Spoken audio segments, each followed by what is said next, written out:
வணக்கம் குட்டீஸ், kids friends சேனலுக்கு உங்களை ரொம்ப அன்புடன் வரவேற்கிறோம். ஒரு அழகான கிராமம் இருந்தது.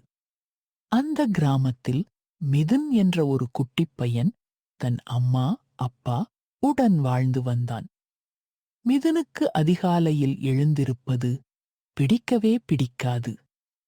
தினமும் அவன் தூங்கிக் கொண்டே இருக்க ஆசைப்படுவான். அதிகாலையில் மிதுனின் அம்மா அவனை மெதுவாக எழுப்பினாள். மிதுன், எழுந்திரு கண்ணா, பள்ளிக்கு தாமதமாகுது. இன்னும் கொஞ்சம் தூங்கணுமே அம்மா.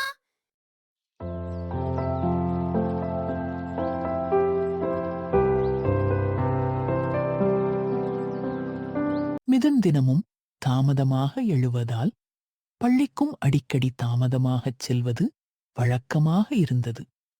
இதனால் ஆசிரியர்கள் தினமும் மிதுனை கண்டித்தார்கள். அதனால் மிதுன் மிகவும் வருத்தமடைந்தான். மிதுனின் இந்த கெட்ட பழக்கத்தை மாற்ற வேண்டும் என்று அவன் அப்பா முடிவு செய்தார். ஒரு நாள் மாலை மிதுனின் அப்பா கையில் ஒரு அழகான மண் குடுவையுடன் வீட்டிற்கு வந்தார். அதை பார்த்ததும் மிதுனுக்கு மிகுந்த ஆர்வம் ஏற்பட்டது. அப்பா, இது என்ன? இது கேட்டதையெல்லாம் தரும் ஒரு மாய மந்திர குடுவை கண்ணா. ஆனா ஒரு நிபந்தனை இருக்கு. நீ காலையில சீக்கிரம் எழுந்தா இந்த மந்திரம் வேலை செய்யும். இதை கேட்ட மிதுனுக்கு தினமும் பள்ளிக்கு தாமதமாகச் செல்வதை விட்டுவிட வேண்டும் என்ற ஆசை வந்தது. அவன் சீக்கிரம் பள்ளிக்குச் சென்று பாராட்டு வாங்க வேண்டும் என்று நினைத்தான். அதனால் அந்த மாயக் குடுவையை அவன் தன் அறையில் பாதுகாப்பாக வைத்துக் கொண்டான்.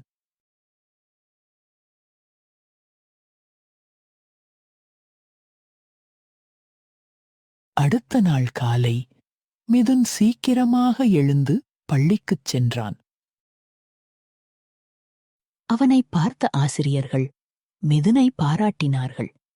இதனால் மிதுன் மிகவும் மகிழ்ச்சியடைந்தான். வீட்டிற்கு வந்ததும் தன் அப்பாவிடம் அந்த மகிழ்ச்சியை சொன்னான். அப்பா, இந்த மந்திர குடுவை வேலை செய்தது. நான் இன்று சீக்கிரம் பள்ளிக்கு போய் பாராட்டு பெற்றேன்.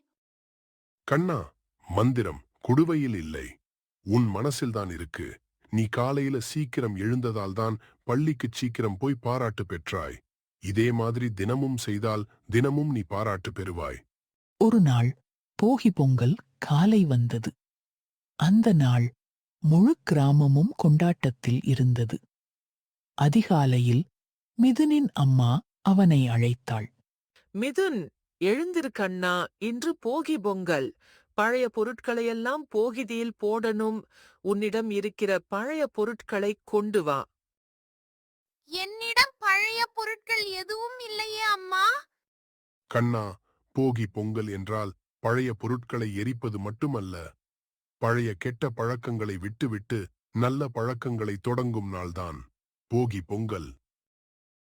நான் காலையில் தாமதமாக எழும் என் கெட்ட பழக்கத்தை இந்த போகி தீயில் போடுகிறேன். இதைக் கேட்டதும் அப்பாவுக்கும் அம்மாவுக்கும் மிகுந்த மகிழ்ச்சி ஏற்பட்டது. அனைவரும் சேர்ந்து போகி பொங்கலை மகிழ்ச்சியுடன் கொண்டாடினார்கள்.